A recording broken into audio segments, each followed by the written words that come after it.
हिरण्याकुश ने सबको ये फरमान जारी कर दिया कि प्रभु की भक्ति करने वाला कोई भी मिल जाए उसको कारावास में डाल दो, सख्त से सख्त सजा दो। लेकिन प्रभु ने उसी के घर में, मालिक ने उसी के घर में ऐसा पैदा कर दिया जो कहने लगा कि हिरण्याकुश का नाम नहीं। हिरण्याकुश कहता था मेरा नाम जपया करो, राम है क्या, प्रभु कोई चीज नहीं है, मेरे से बढ़ के नहीं है, मेरा नाम जपया करो, उसका नाम कोई नहीं लेगा। तो अब सब के सब तो हिरण्याकुश का नाम जपते हैं, उसी के घर में प्रहलाद भगत पैदा हो जाता है और उस भगत को बिल्कुल भय नहीं है। राम का नाम में वो शक्ति है कि आदमी को भय रहित कर देती है, डर भय से मुक्त कर देती है। क्योंकि भय और डर तो किस चीज का, जो संसार की चीजों में फंसा हुआ है उनको होता है। जिसने उस राम रूपी शक्ति को ही हासिल कर लिया उसको डर किस चीज का, नहीं डर, वो कभी घबराता नहीं, कैसे कैसी प्रताड़ना हुई, लेकिन वो उसमें मस्त और मगन रहता है कि जो भी हालात गुजरते कहता मालिक ने मेरे लिए ये तोहफे भेजे हैं, अगर मेरे मालिक की यही इच्छा है तो मुझे ये मंजूर है। इसलिए वो विचलित नहीं होता, घबराता नहीं, डरता नहीं, शिथिर हो जाता है, निश्चिंत हो जाता है। प्रहलाद भगत उसी तरह से निश्चिंत हो गया।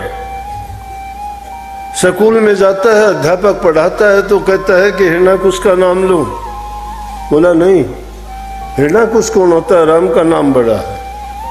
अब अध्यापक भी डरता है कि ये क्या कहता है, मेरे सामने किसी को पता लगेगा, हिरण्याकुश को बताएगा, वो मुझे भी मरवा देगा और इसे बच्चे का, उसी का खुद का ही लड़का है। उसने बड़ी कोशिश की कि नहीं बेटा, राम का नाम कुछ नहीं होता, हिरण्याकुश का नाम लिया कर। बोला कि हिरण्याकुश कोई नहीं है, राम से ऊपर कोई हिरण्याकुश नहीं, राम का नाम सर्वोच्च है। अब धीरे धीरे करके बेचारे ने, अध्यापक ने डरते हुए हिरण्याकुश से जाके बता ही दिया कि जी मेरा कसूर नहीं है, आपके घर में ही आपका ये लड़का दूसरे बच्चों को भी बरगलाता है, उनको भी कहता है राम का नाम लिया करो, आपका नाम छुटाता है वो।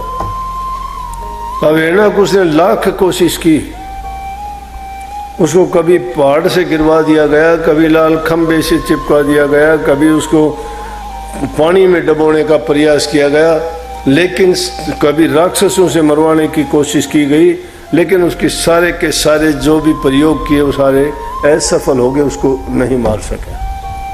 बड़ा चिंतित हो गया, उसको ये डर हो गया कि ये तो अब मेरा भी नाश करने वाला पैदा हो गया है और मैं इसका कुछ बिगाड़ भी नहीं सकता। उसको चिंता में देखते हुए जब सारे हथकंडे फेल हो गए तो उसकी बहन होलिका चल के आई और वो कहने लगी, भाई क्यों इतना उदास है, क्यों चिंतित है। वो कहने लगे, चिंता तो आपको पता ही है कि एक छोटा सा बच्चा, जो सारी दुनिया इंद्र तक के देवता मेरे से डरते हैं, घबराते हैं मेरा नाम लेने से, और आज मेरे ही घर में ऐसा बच्चा पैदा हो गया कि जिससे मैं डरता हूँ और मैंने लाख प्रयत्न किए लेकिन मेरे से उसका कुछ नहीं बिगाड़ हुआ। कहने लगे, चिंता ना करो, इसका इलाज मेरे पास है। बोला कि आपके पास क्या इलाज है। बोला मेरे पास एक ऐसा वस्त्र है जिसको ओढ़ के मैं अग्नि में बैठ जाऊंगी, इसको गोद में लेके, तो मैं तो बच जाऊंगी अग्नि में, ये जल जाएगा, मुझे आग नहीं लगेगी। उसका शील वस्त्र नाम था। ऐसा सुना है कि उसके होलिका के पास के होलिका दौरे शील वस्त्र था, लोमस ऋषि से पाया था, पहले भी वह सती हुई थी, उसे ओढ़ सुख पाया था, और अब के उसने ऐसा काम किया कि होया नहीं मनचाया था। इस बार उसकी मनचाही बात नहीं हो पाई। उसने क्या किया, तैयारियां कर ली सब। उसने उस शील वस्त्र को ओढ़ के अग्नि के अंदर प्रहलाद भगत को गोद में लेके बैठ गई, लेकिन जाको राखे साइयार मार सके, ना कोई बाल न बांका कर सके, जो जगवैरी होए। पूरा संसार भी जिसका दुश्मन हो जाए और जिसका एक रक्षक प्रभु हो, उसका बाल भी बांका कोई नहीं कर सकता। और ऐसों से जो दुश्मनी करता है ये उनकी मूर्खता है, ना समझी है, बेवकूफ़ी है। होलिका ने भी उस अभिमान और घमंड में आके सोच लिया कि मैं इस वस्त्र को ओढ़ के बैठूंगी, शील वस्त्र को, और प्रहलाद भगत को जला के राख कर दूंगी, मेरा भाई खुश हो जाएगा, इसकी भी चिंता जाती रहेगी और मैं भाई की मदद कर दूंगी। कहाँ की मदद करनी थी? जो इंसान से तो मान लूंगा कि कोई मुकाबला कर सकता है, थोड़े बहुत समय कर लेगा, लेकिन जिनका कोई लेना ही नहीं, उस शक्ति के आगे अगर कोई टकराएगा तो उसका तो नाश जरूरी है। वो अग्नि के अंदर बैठी, जिसके वश में सारी है अग्नि, पवन, पानी, सारी सृष्टि, ये सारे की सारी जो रचना है सब उसी की रची हुई है। उसके एक इशारे मात्र से सब कुछ बर्बाद हो सकता है, सब कुछ इससे भी ज्यादा पता नहीं क्या का क्या बना सकता है।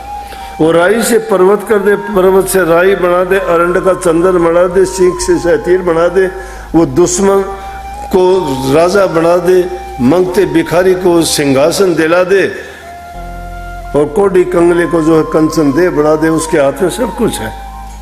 उससे मुकाबला करने के लिए चली थी, अग्नि के अंदर बैठी, देखते ही देखते इतनी तेज हवा चली कि उससे वो शील वस्त्र उड़ा, प्रहलाद भगत को अपने भगत के ऊपर तो उड़ा दिया और होलिका को जला दिया।